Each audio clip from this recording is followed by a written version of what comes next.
Thank you all for joining us this morning, and it's a pleasure to see many of you again.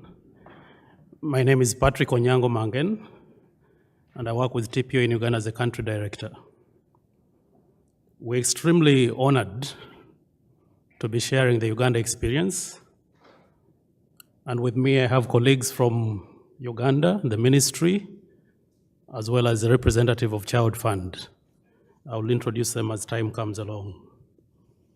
Uganda has been at the forefront of child care reforms for close to 10 years now. From the early years of systems mapping to alternative care reforms and to recently completing the prevalence survey on violence against children, Uganda is now a pathfinder country, and we continue in efforts geared towards attaining some of these goals. We're also piloting the Inspire program, as you hear from Lydia's presentation. And the Inspire program is also being included as one of the action points in the action plan for children in Uganda. But all this would not have been possible without the leadership of the Ministry of Gender. At the helm, the Ministry of Gender has been at the helm of these reforms. They've been providing multi-sectoral coordination and bringing all of us together. And allow me now to introduce Lydia. Lydia is the head of the OVC National Implementation Unit. She's also the government focal point responsible for violence against children, and she convenes the multi-sector task force on violence against children. And this morning, Lydia will be talking to us about some of the leadership the ministry has been providing, as well as ongoing efforts in these care reforms, especially drawing different partnerships from civil society and the others. Lydia, you're welcome to the platform.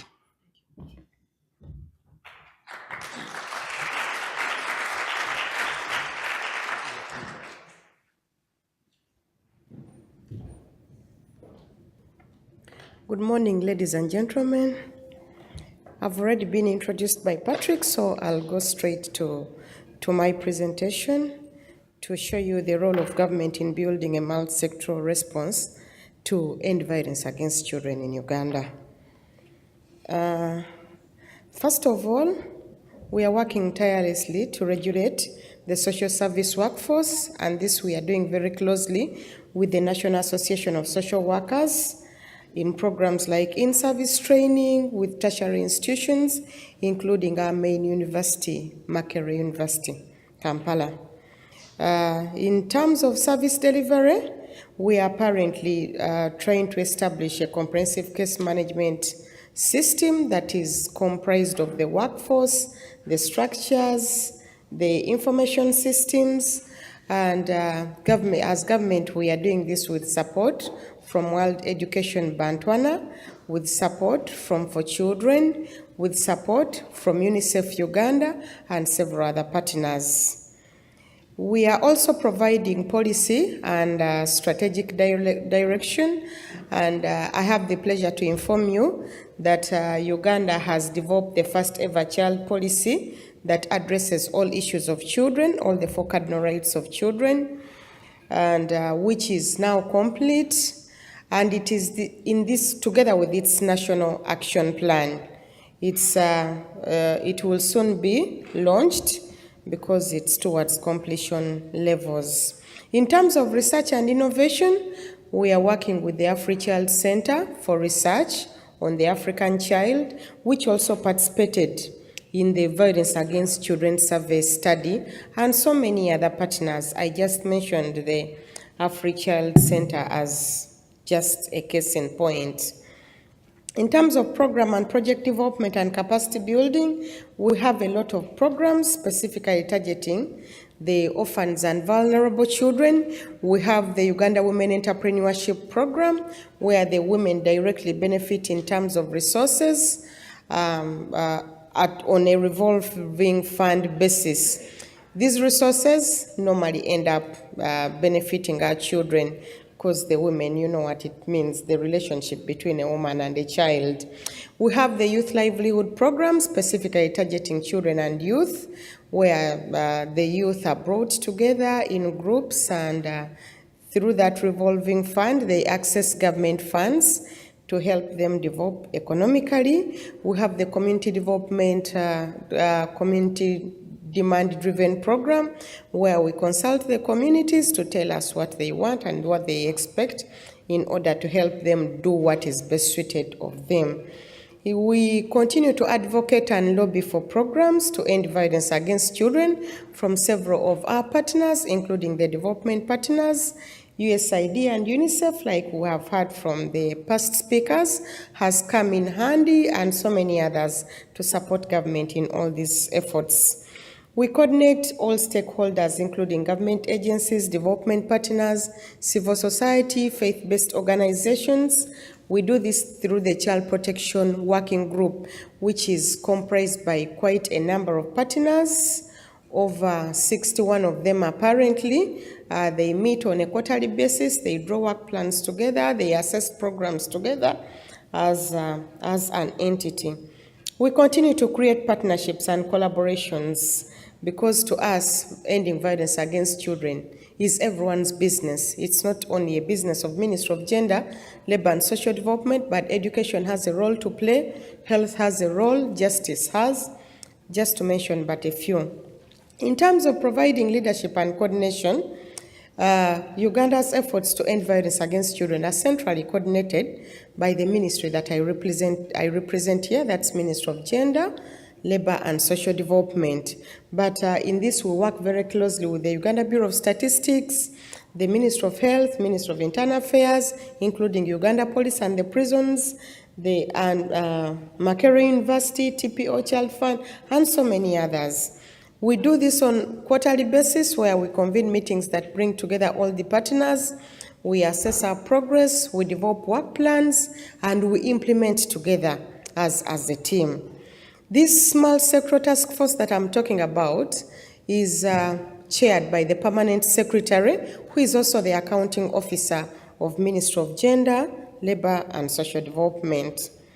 Uganda boasts of quite a number of achievements in these efforts. Patrick has already talked about this, attaining a Pathfinder status, and we did also participate in the Solutions Summit in Stockholm, where we presented our case and success stories. We have amended the Children Act and incorporated issues of ending violence against children. And like I've said before, also the child policy is underway. We boast of the National Association of Social Workers, which has also developed a competence framework for parasocial workers after conducting a thorough parasocial workers skills audit in Uganda. So it was developed from an informed point of view, because we know what the parasocial workers want and what they should be. Our child policy that I've just talked about is accompanied by a National Action Plan, as you would expect. But the unique feature about this National Action Plan is that it has integrated issues of ending violence against children.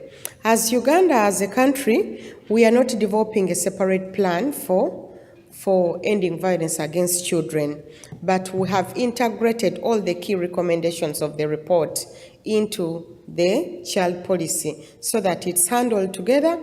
This will go a long way in helping us, in supporting us to integrate and mainstream violence against children issues in all sectors and all programs. We also have the Uganda Child Helpline, the 116, a toll-free line that is used to report cases of violence against children. Apparently, we are the only government that is managing this helpline on our own. We manage it, the civil society and other partners just come in to support us, but it's fully managed by Ministry of Gender. It's evidence-based and prevention-focused.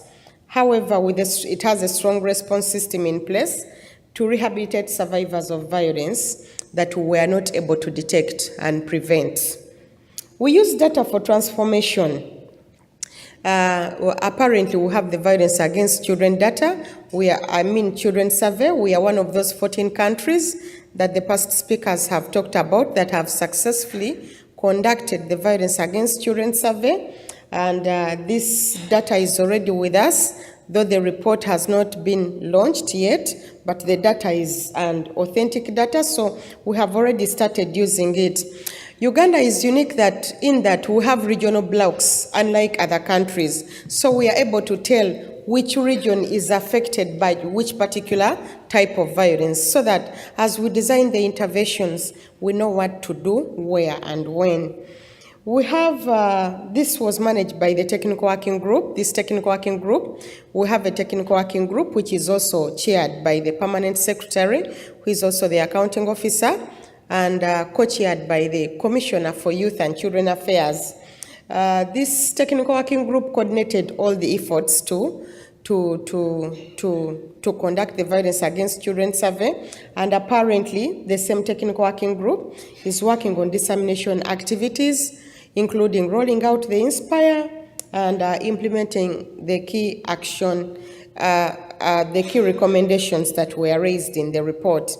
To us, the Violence Against Children survey, the 2015 Violence Against Children survey results, catalyze action.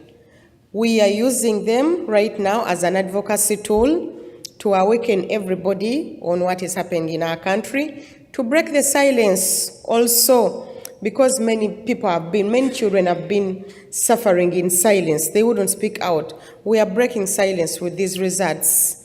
We are starting a new conversation.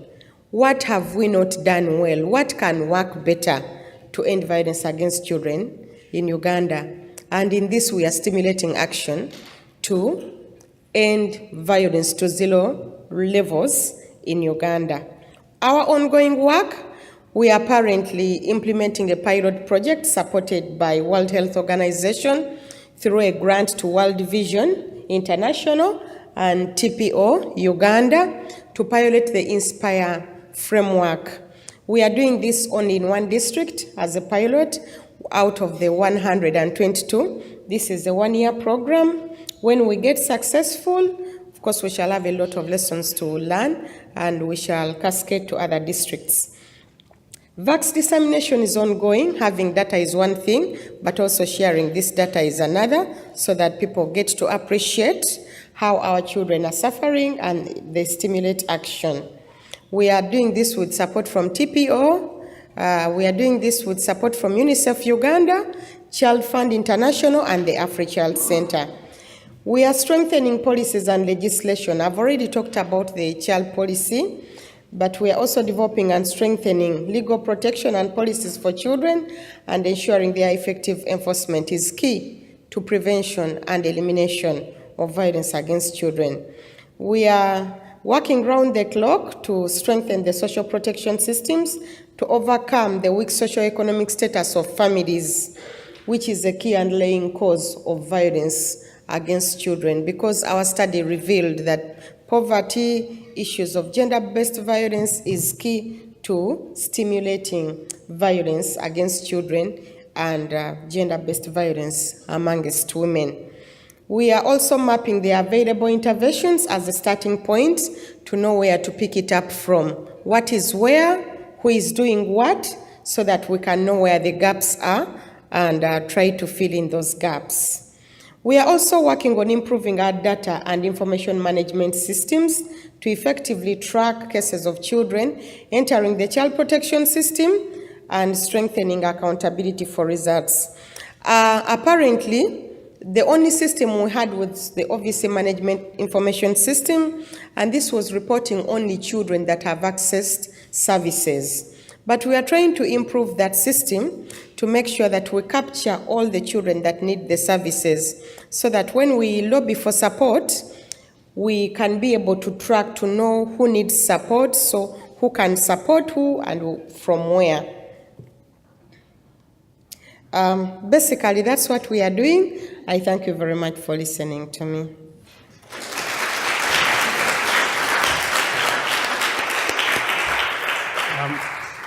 Thank you, Lydia. I would like to introduce the next speaker. The next speaker is Dr. Azar, the technical advisor to the National Association of Social Workers of Uganda. Unfortunately, she wasn't able to get a visa, so she did not join us. So I'm going to pause and go to the podium and make her presentation on her behalf.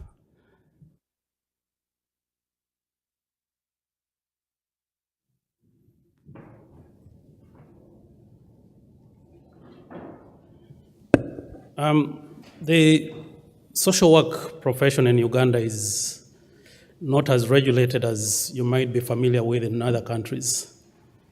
There's no social work council, and also mechanisms for enrolling and registering social workers are still quite weak.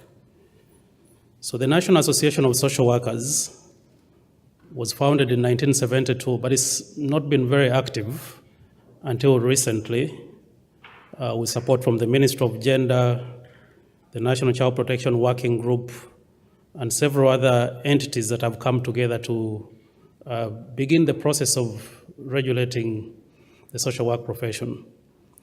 I would like to pause and just appreciate Catholic Relief Services, the For Children program, which is supporting the National Association of Social Workers, as well as Bantwana World Education.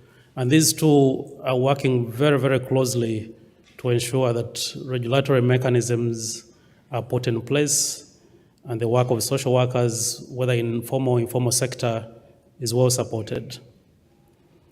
The association on its own enhances the professional growth and development of its members. It also sets standards for social work training and practice and advances sound social policies, but also promotes social change as well as enhancing people's well-being.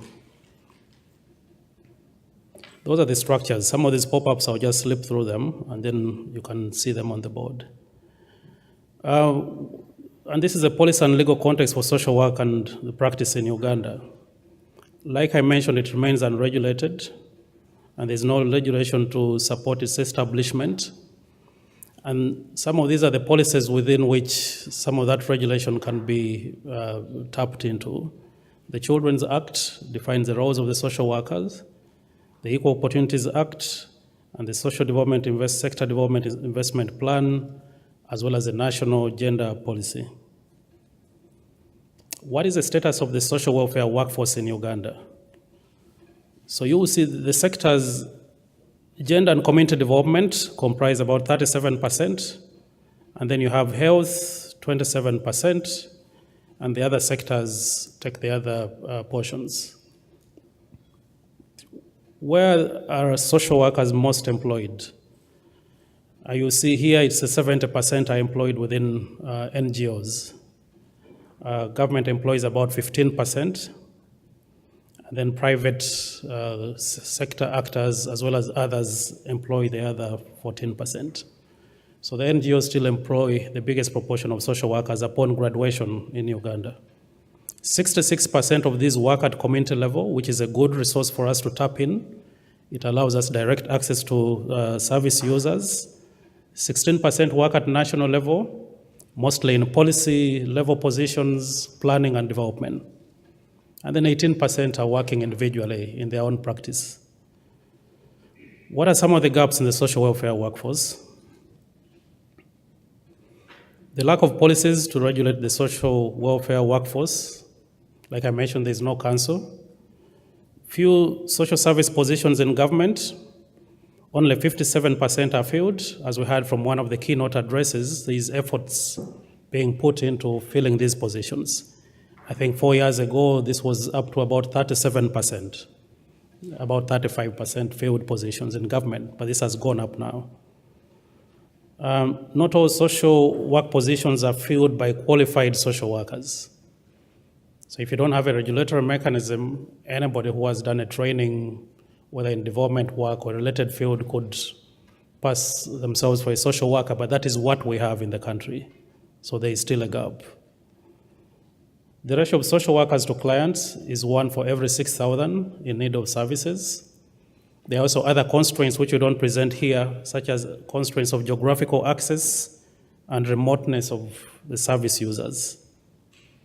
What are the implications for not regulating the social welfare workforce and service delivery? Low professional service uptake, poor and unregulated service, which can cause harm to the service users, unqualified and uncertified workforce, especially at the informal level, where you can't place qualified professional workers to go and work in very remote, difficult environments, unethical professional codes of conduct, free exit and entry, especially where there is no system for accreditation, poorly coordinated workforce, poorly trained workforce, mismanagement of cases, client abuse, and so on. And this is what the association is trying to deal with. It's a huge task, but they are on course to attain some good results on that. And what are the benefits of regulating the social workforce? And these have been discussed in country, arrived at through different consensus, and we continue working in this direction. Establishment of a social work professionals council will regulate conduct, assure quality in training and practice of social workers and other professionals in Uganda. This will lead into improved quality of service. It will strengthen interdisciplinary collaboration and networking, ensure client safety, safety and other needs of individuals, families, and communities will be dealt with in a more professional manner. And finally, enhance the lives of vulnerable children in Uganda. Specifically, what is the National Association of Social Workers doing? They have benchmarked the Global Social Service Workforce Alliance. They've used a competence framework that was developed by the working group, and they have actually contextualized it. So we have one which is specific for Uganda. Using that competence framework, with support from Bantwana, the Association of Social Workers conducted a para-social workers skills audit. And this audit led into development of a training curriculum, which was approved by the Ministry of Gender. And that part of that curriculum, there is a training of master trainers who are regionally based and therefore able to train different people at different times. Training is an ongoing process. As trained social workers drop out, there is always a need to train more. There's a para-social workers supervision guide. The para-social workers are supervised by a social worker who is a CDO that has been developed as well. So supervision is key, especially where working with informal structures. And we have also conducted field-based consultations on the roles of para-social workers in case management, home visits, follow-up, reporting, and we think there's a role they can play in case management. And these are aimed at informing Ministry of Gender efforts, especially mainstreaming parasocial workers in the local government structure. I think Lydia mentioned that. And there are policy guidelines. We feel in Uganda and also with the ministry, it's important to put guidelines in place. So from the competence framework, from the supervision guide to the training curriculum, we are trying to fill the gap of a weak regulatory framework. And therefore, you'll find a social worker trained in a different part of the country will undergo the same level of training and modules as one trained in the South. So through standardizing the training, there's a lot of conceptual clarity that is provided, especially understanding the different standards. And that's just the cycle again of what is happening. There's research for evidence-based policy, especially the association is really understanding how do these parasocial workers work? What is the level of appreciation in communities of their services? Because they are recruited from communities that practice some of these social norms which we know are harmful, there is a lot of supervision and boundaries that need to be established. Standardizing social work education, there are training programs that have been established and integrated within university training programs. Capacity building for the workforce, a code of conduct has been developed, and harmonization of the, I don't know what CM is, but it's a toolkit that has been harmonized. And then supporting the National Child Helpline, which Lydia mentioned as well. So this is what the National Association is working on, supported by Bantwana, CRS, and others. Thank you very much for your attention.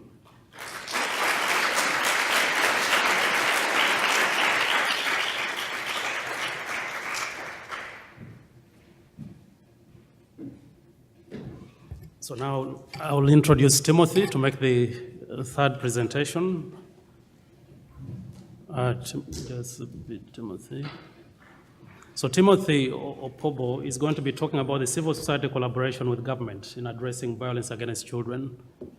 Timothy has been at the helm of these efforts from Child Fund. He was the first coordinator of the program learning group, and he oversaw the transition of the program learning group into the AfriChild and what it is now. Timothy, you're welcome. Thanks. Thank you very much.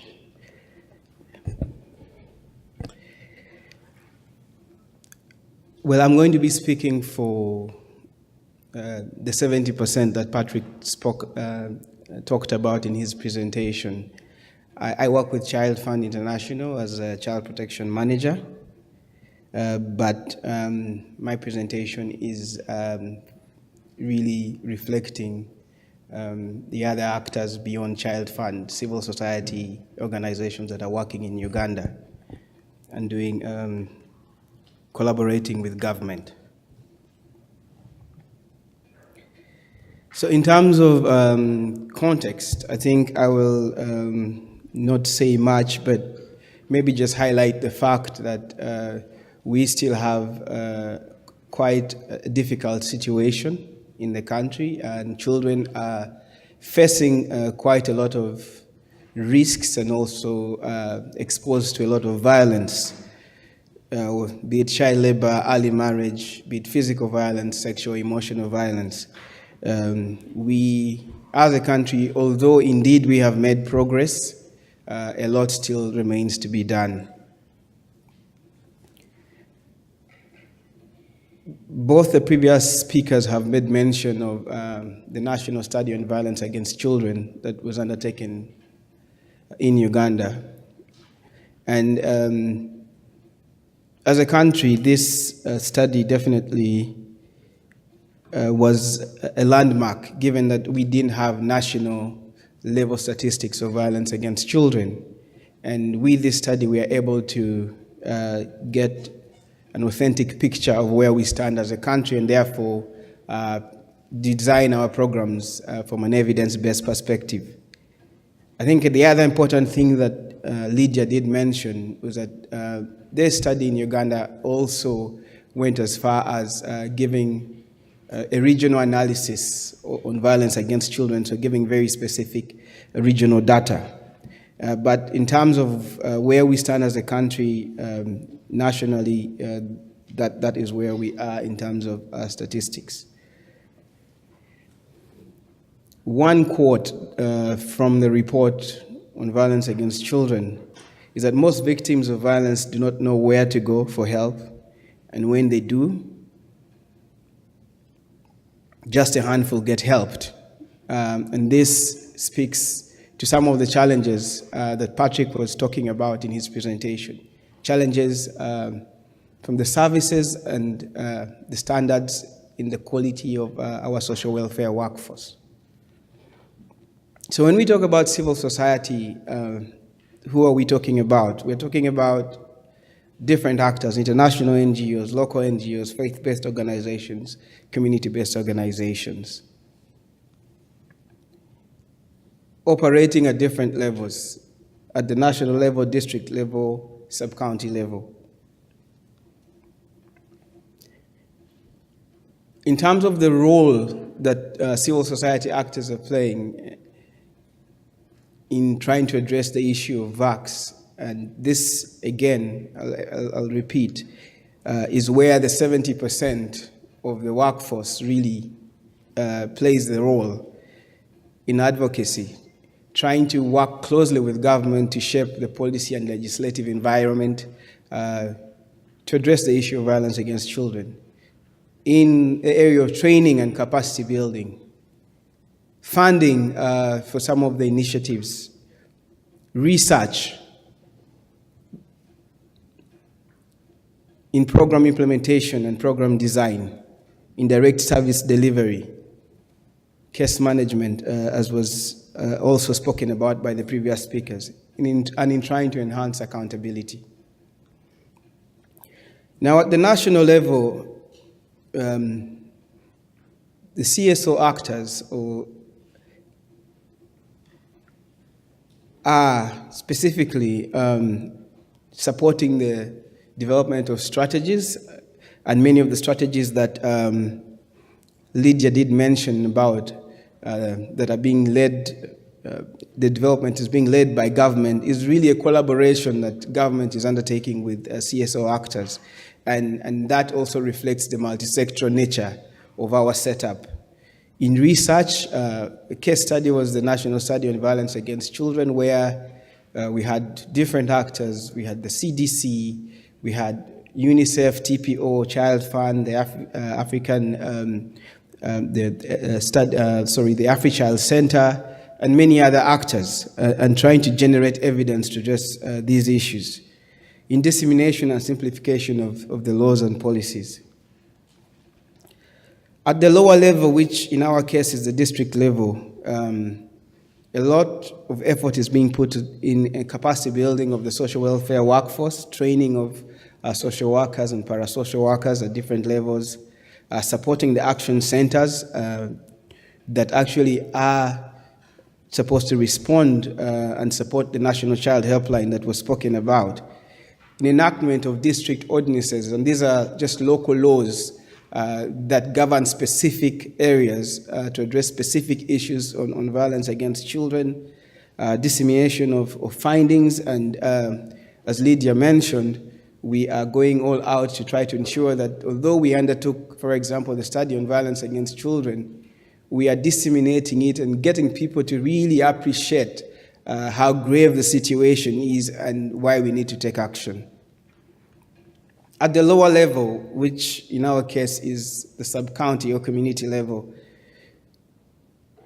civil society actors, or in this case, the social welfare workers or workforce, plays, I think, a huge role. And Patrick did mention, I think about 60% of the effort is really at this level, where we're undertaking prevention activities, and this, range from awareness campaigns, mapping of community-based child protection systems, trying to understand what exists within the communities, what are the strengths, what are the weaknesses, what are the linkages between the informal and informal systems.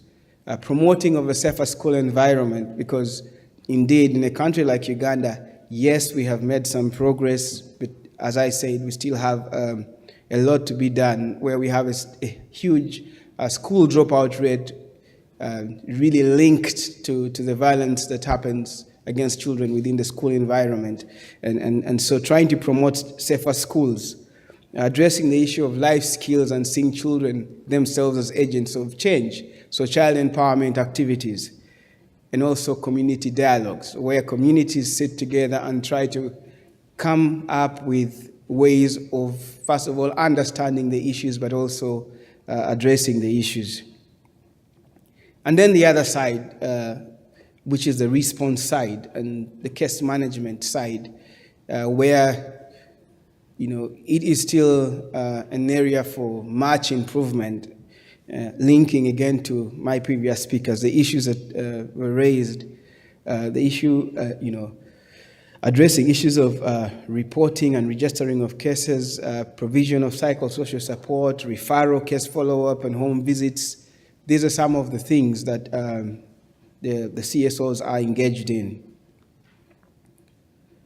So it really is manifested in this diagrammatic representation, which really shows different actions, right from the bottom, right from the household level, moving all the way up to the international level. Now, I'm not going to go too much into this, but just to recognize the fact that, yes, progress has been made, but challenges still remain. And I think in the presentation that Patrick made, he really made mention of this. But just to quickly say, the amorphous nature of social services, social workers and people in the social welfare workforce are stretched within different areas, within education, within health, within just the social sector itself. And this in itself is a challenge. Did speak of the limited regulation of the social work profession, making it hard to ensure standards and quality. Then the insufficient recognition of the role of the social service workforce, especially the contribution that the social welfare workforce actually makes in bringing up change. And then obviously the issue of skills, limited skills. One of the areas where we still need to strengthen our workforce, for example, is an area of psychosocial support, which still requires a lot of work. Some of the good things that have been done, or the things that we are trying to do closely in collaboration with government, is definitely, I mentioned this training of the social workers, setting standards and trying to put in place supervisional structures. Also organizing learning events where we are taking stock of what is working, what is not working. And that's the advantage also of having civil society that cuts across, right from local NGOs to international NGOs, because we're able to draw the different learning and bring in global perspectives into our discussion. And also integrating of the workforce into ongoing projects. So thank you very much, and thank you for listening.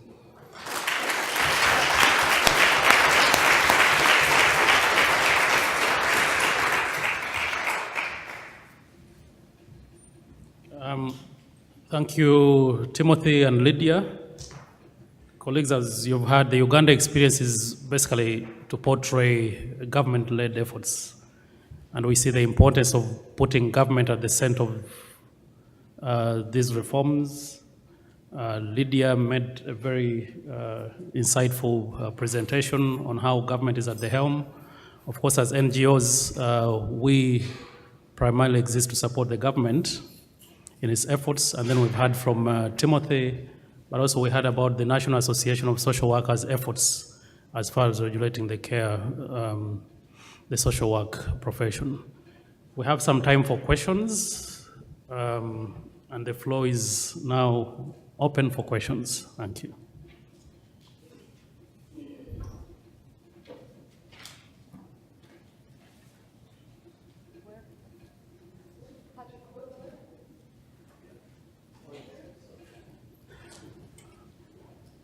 All right, if there are no questions, I'll start. Hi, everyone. I'm Daniela Ligera. I'm the CEO of Together for Girls. Wonderful to hear the presentation, and fantastic that we're having this conversation today. I'm wondering from the Ugandan perspective, one of the things we've tried to do as part of the partnership, using the VACs to really drive action on the ground that is multi-sectoral, and all of you touched on that a little bit. But I'm wondering if you could talk about some of the key challenges you really see in terms of effectively being multi-sectoral, working across ministries, and what you think some of the solutions to that are. Thanks. Okay. We can take a few more and then respond in batches.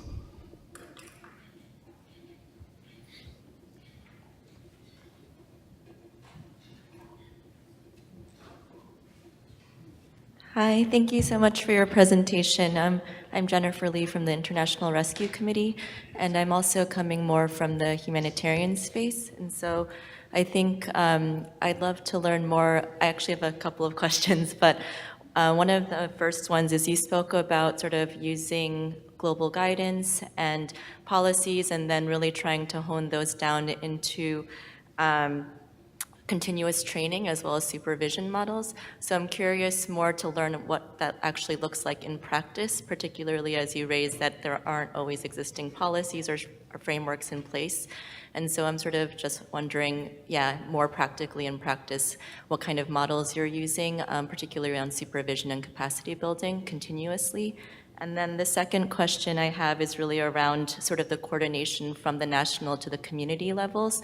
So you spoke about how you're sort of trickling down national policies, simplifying them, and seeing how they work at the community level. But really, wanting to learn how that's sort of done practically. You mentioned sort of the learning events, but also making sure that the feedback from more of the community or grassroots level is brought up to the national level as well.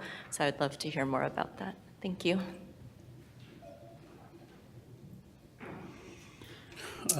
There's a gentleman here. Sorry. Thank you very much to the panel for presenting. I'm called Samson Kironde. I do work with the University Research Company here in Washington, D.C., but I'm a Ugandan also. So my first question is actually directed to Lydia from the Ministry of Gender, Labor and Social Development, and it's about the fact that, we've talked a lot about the children and their vulnerabilities and what is being done to actually address this, but then these children often do graduate and become youth and eventually young adults and adults. And one of the biggest challenges I think that we have in countries like Uganda is lack of employment opportunities. Ultimately, when children do graduate from these programs, they actually do not get into gainful employment. And I think out there we know that the typical Ugandan is probably a 14-year-old girl who essentially, as she grows up, doesn't have the opportunities for employment, and therefore has a very high risk of actually having, early pregnancies or teen pregnancies, if we may say that. And eventually the children she begets may actually get into the same sort of troubles that she found herself in, and eventually we just end up creating a vicious cycle of children who are very vulnerable and therefore need support going forward.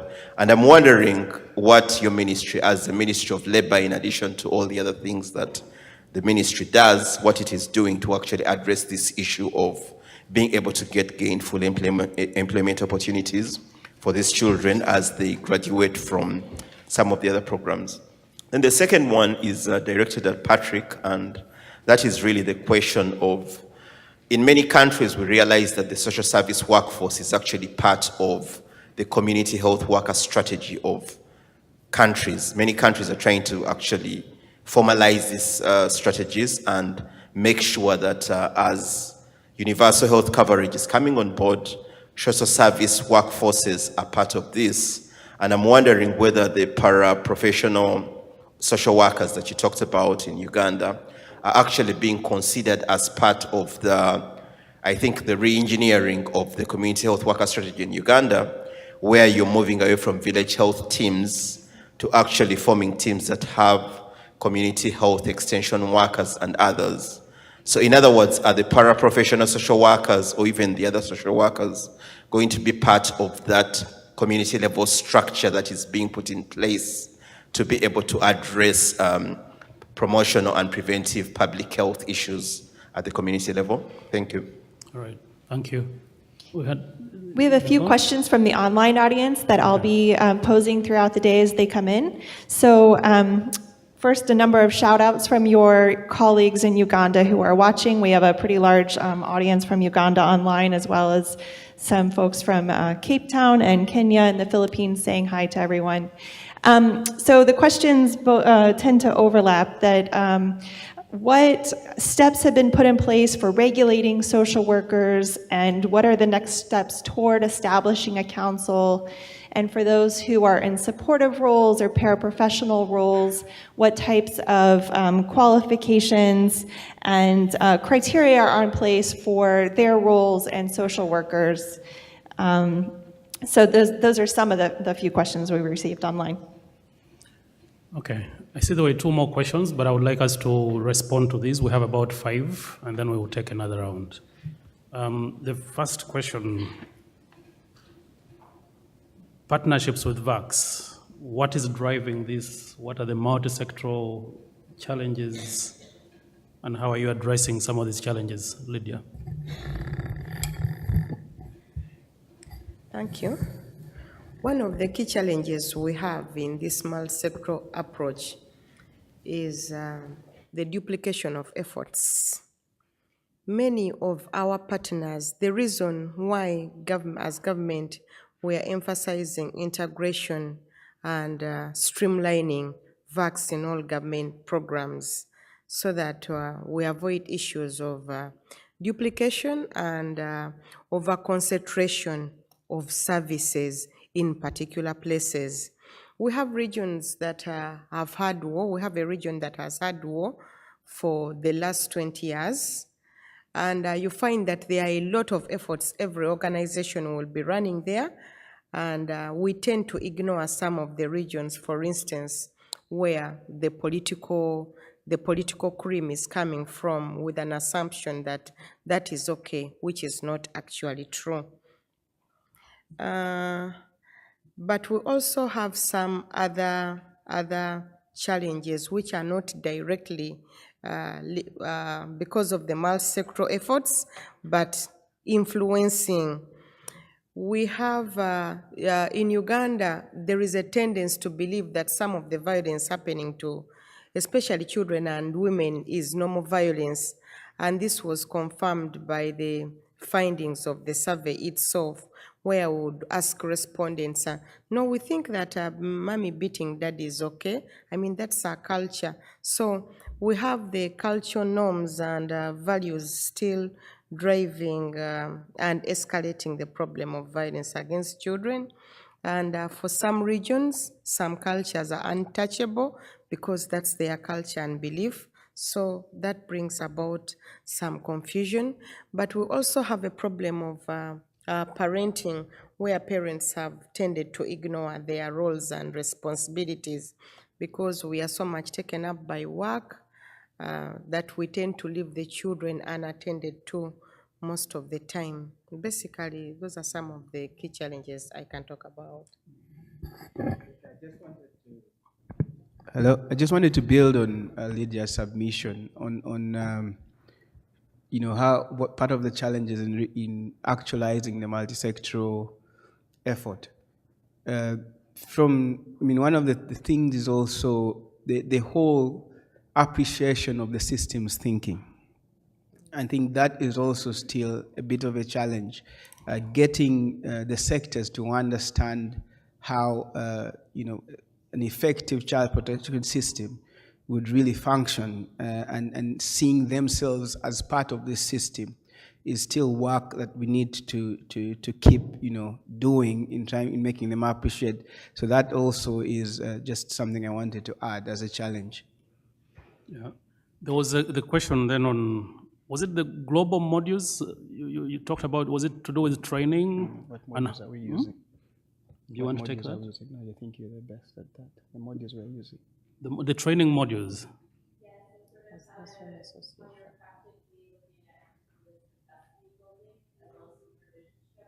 Yeah. Lack of formal policies or regulations. Yeah. So it's a multi-tiered, three-tiered training program. So there's in-service training for government probation officers, for example, and community development officers. There is then the entry-level training for social workers coming out of university, and those have been integrated within existing social work training programs. And then there are the community-level trainings, which are about 3 weeks of full-time training, 2 weeks theoretical training, and then 1 week practical training for the parasocial workers. Yeah. So that's how it's, that respond to the question? Yeah, and maybe to add on that, and just to say that I think a lot of effort is also being put in trying to standardize the material we're using for training. We have a national child protection curriculum that we are using to train all the social workers. Right now, the government is spearheading a process of developing a case management training manual. And so these are some of the efforts that I think are going to help us to try to kind of build a standardized workforce. And so the government has been very emphatic on this, that whoever is training any of those cadres must use very specific materials. So before you would find, of course you can't control some agencies, all of them have, but at least there's a standard. If you walked into the ministry and you ask for a training, they'll give you the same training program they would give anyone else.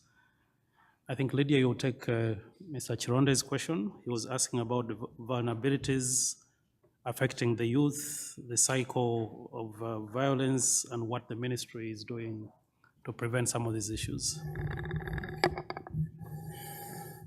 Generally, the demands of the youth, as many of us know, are quite complex. But of course, that does not stop us from addressing their issues. Apparently, like I said, we work through a multi-sectoral approach. The responsibilities of children and youth call for collective action. So we work very closely with Ministry of Education and Sports and other government sectors. We have programs that have government programs for keeping children in school. We have the universal primary education, which goes from primary 1 up to primary 7, and the universal secondary education. And we believe through these programs, we can keep children in school at least for some time to avoid issues of course, apart from gaining knowledge and skills, but also keeping them away from the risks of teenage pregnancies and child marriages. In addition, we have government programs in the name of the Uganda Women Entrepreneurship Program that I've talked about, and the Youth Livelihood Program, specifically designed by government and financed by government to address issues of unemployment, especially among the youth. For instance, I talked about the Youth Livelihood Program, which is a revolving fund where the youth attain government funding through their programs, their groups, for the first 2 years, it's interest-free. You can only pay interest after the 2 years have lapsed, and you can use the money up to a period of 5 years. This has gone a long way in creating employment opportunities for the youth. The Uganda Women Entrepreneurship Program does the same. And again, through Ministry of Education and Sports, we have the Skilling Uganda program.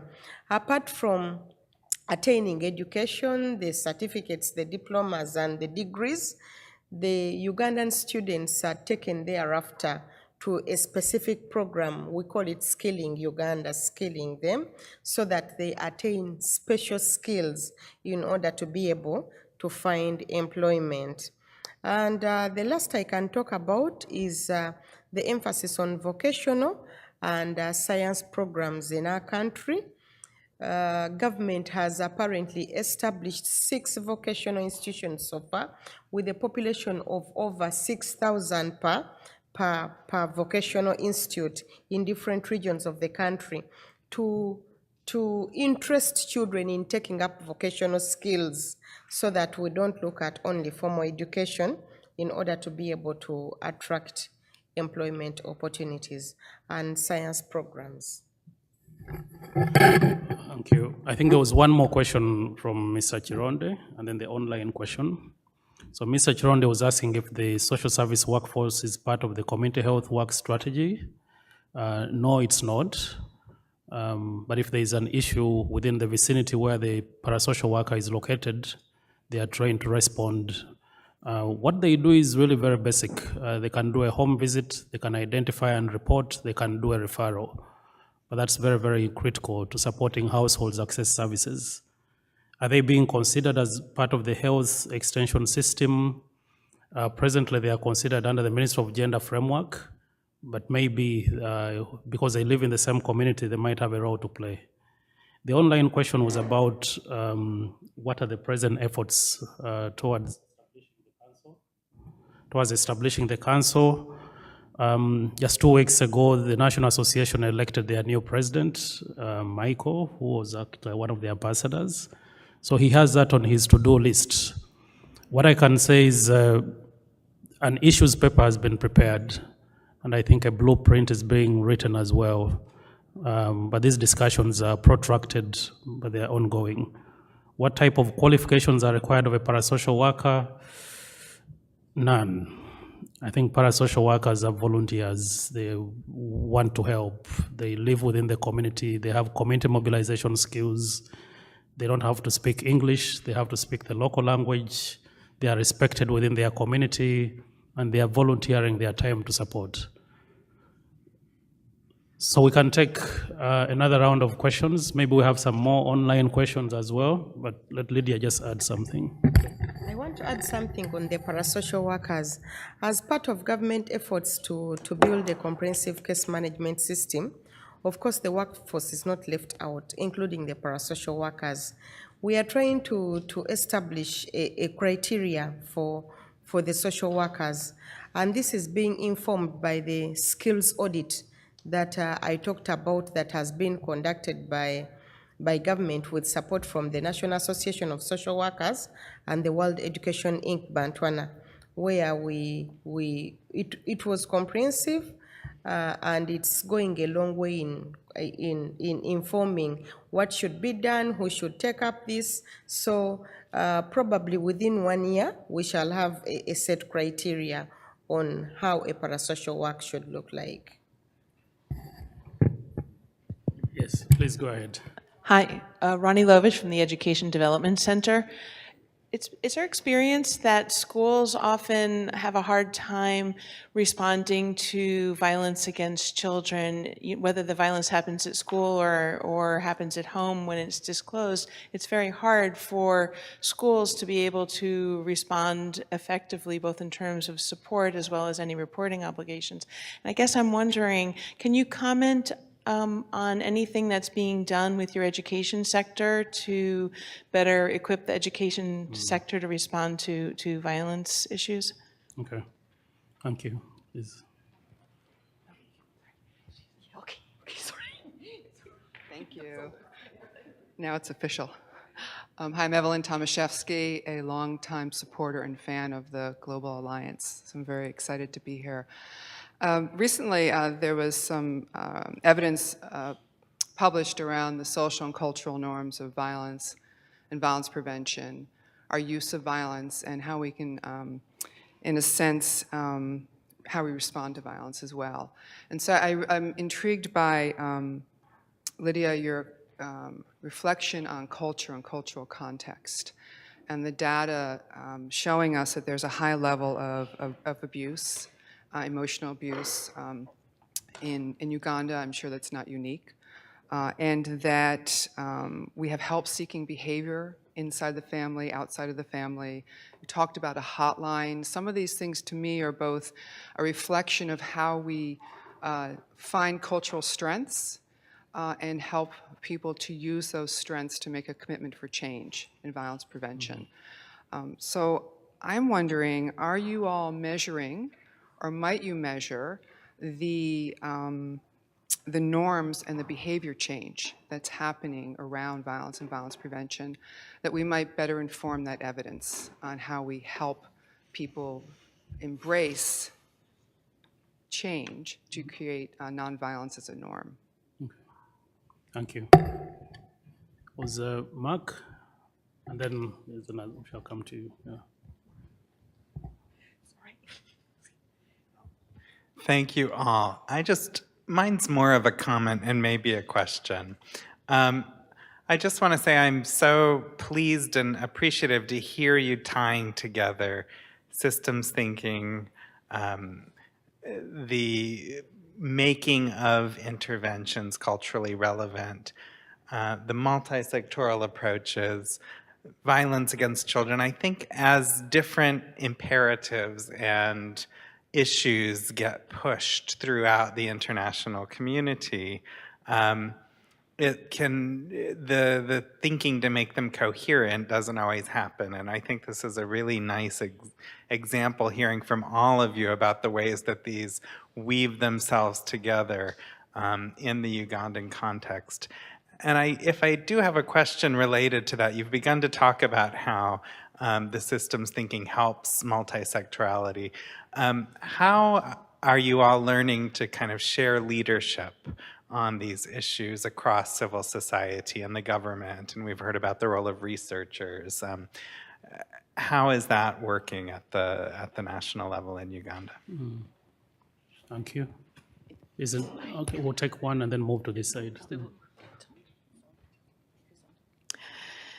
Hello, my name is Carmen Monclus. I am with UNICEF. So thank you very much to the three of you for your presentation. I think it's a very good and comprehensive overview. It's been also very refreshing and somehow wonderful to hear about your progress. I was in Uganda working there like 10 years ago.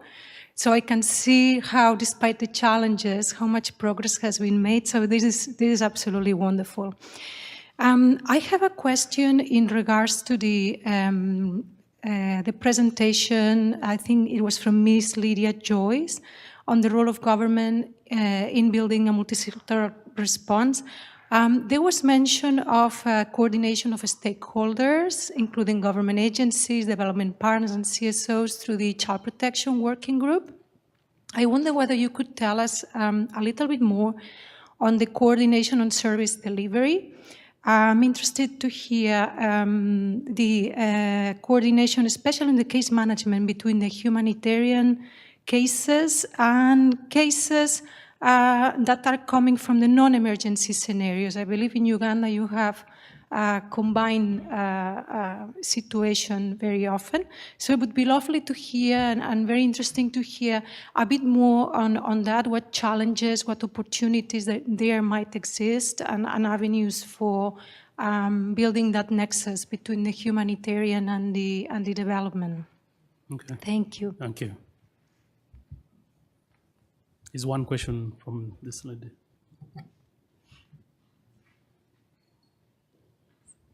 Good morning. My name is Jessica Tabler-Mollison. I work for Save the Children here in the U.S. And my question is complementary of the last two questions, and also to Daniela's question, which is around multi-sectoral coordination. And I was just wondering if there's any support for or discussion around joint work planning at different levels, national, district, and even community levels. And if that's something that's coming down the line. It's an approach that's been working in Zambia, for example, and wondered if that's also part of something that's in the works for you guys. Yeah. Okay, thank you. Nicole, do you have any online questions?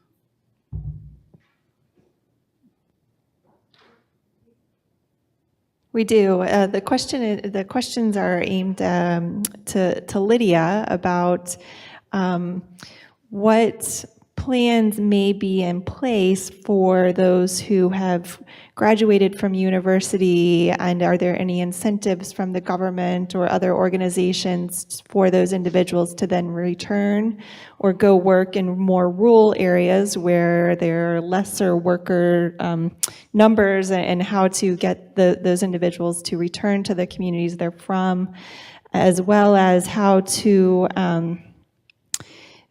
is there a plan to bring in informal, unpaid workforces under the government as a more formal, remunerated workforce? Okay. Thank you. So the first question on the education development, Timothy, you want to take that? Sorry. Yes, I'll comment on the question around the issue of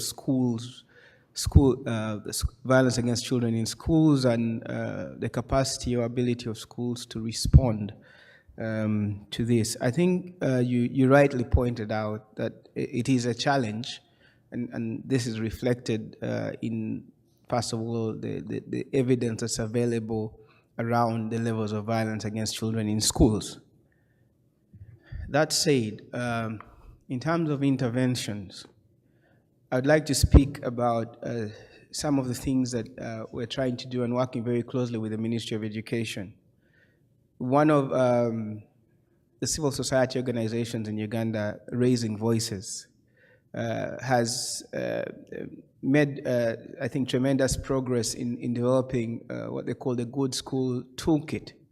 And you know, this is a toolkit that has actually been tested and shown reduction in violence against children in schools. And this is a toolkit that we as civil society actors are sharing with government and are also implementing as partners. Child Fund, where I work right now, has actually built on the Good Schools Toolkit and has developed a school-based violence prevention model, which we are also implementing in some of the schools that in the areas where we work. So I think the idea is to see how these models can be scaled up and then taken up by government, so that we have this in more schools than the fewer schools in the areas we operate. But I think the models are there, and the models show that schools can actually transform into safe environments for children. I also want to say something about the question on cultural norms and how we are actually, or whether at all we are even measuring behavior change, attitude change. And I think first of all, recognizing the fact that the issue of cultural norms is a long-term process to actually realize the change that we want to see, because a lot of these norms are really, embedded in beliefs and cultural values. But one of the, I think, the positive things that we have seen over the last few years, and something that I think we contributed to when we were working with the CPC network with Mark, was really beginning to do community-based child protection systems mapping. So beginning to understand communities from the perspective of communities, and using an ethnographic approach to actually understand what is happening within the community, and then building on that knowledge to develop interventions. And then the other thing that in terms of measurement is, now with that information, part of the work that we are doing, like, I speak again, like for the work that I do in Child Fund, based on this information and knowledge that we have, for the projects that we're undertaking in the communities where we work, we do a community-based child protection systems mapping. We undertake a baseline where we're able to gauge the level of knowledge, attitude at the time, before we start the project, and then we're able to do an evaluation. So we're able to track what progress we have made, and we do have indicators that speak to this. Thank you. I want to add a little on what Timothy has responded to concerning violence against children in schools, but this time from the government context. Just like Ministry of Gender, Labour and Social Development has a technical working group for ending violence against children, Ministry of Education and Sports in Uganda has one such technical working group for ending violence in and around schools. This technical working group is comprised of several partners, including the government agencies and departments, development partners, and CSOs. One of the tremendous achievements of this technical working group is the developing and implementation of what we call the RTRR guidelines, standing for Reporting, Tracking, Response, and Referral Guidelines. So this technical working group, one of the key implementation areas is the several dialogues within the communities and schools for ending violence against children. In these efforts, Ministry of Education and Sports is basically supported by UNICEF, the Uganda office, GTZ, and the World Health Organization, among other partners. Then also, I want also, Timothy has responded to quite a number, but I also want to respond to the humanitarian, the question regarding the humanitarian. Yes, like we said before, Uganda is developing a comprehensive case management system, and this is intended to iron out all issues of children, whether humanitarian, whether developmental, and it's being developed in the humanitarian and developmental context. So it will handle everything. Apparently, Uganda has the highest number of refugees, as we all know, and many of those, right now we stand at 1.4,444,000 refugees, but 80% of those are women and children. And we work very closely as Ministry of Gender, Labour and Social Development with the Office of the Prime Minister in our country, back in our country, which is responsible for refugees, to handle the refugee crisis in Uganda, including the child protection package. Yeah. I think there was a question from Mark on the different reforms, alternative care, systems mapping, Inspire. What are we learning from the shared leadership? How are you able to coordinate and pull everybody together? Mark, was that what you asked? Okay, like I said before that we have this multi-sector task force that is chaired by the Permanent Secretary, Minister of Gender, Labour and Social Development, and it brings together several actors. We meet on a quarterly basis. We draw work plans together as what should we do this quarter, and we also assess progress together. We also implement some of the work together as partners with all the different ministries and the agencies we work very closely with. But of course, Minister of Gender remains in the driving seat. Maybe just to add, in addition to what Lydia has said, that from the CSO perspective, I think one of the positive things is for many of the CSO actors in Uganda to recognize that we play a complementary role to government, and therefore recognize that government must take the lead. And therefore our efforts have also been in how do we strengthen the capacity of government to play that leadership role. And so I think the positive, it is a challenge, but the positive side, I think, is recognition that government must take lead in these initiatives and we play a supportive role. And I mean, there are many, like you mentioned, there are many initiatives, and you wonder how are they all happening on the same trajectory. I think it could be worse if the government wasn't in such a strong position recently. That position has grown even stronger.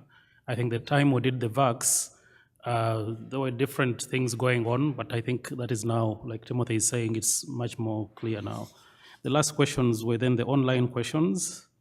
No, Patrick, sorry, there was a question, I think, similar around coordination. Or multi-sector coordination. Yes, how are we able to, if I heard you right, the question was the possibility of developing joint work plans, and I think Lydia did touch on it, but also I think the structures that we have in country right now, and it's an issue really of strengthening the structures.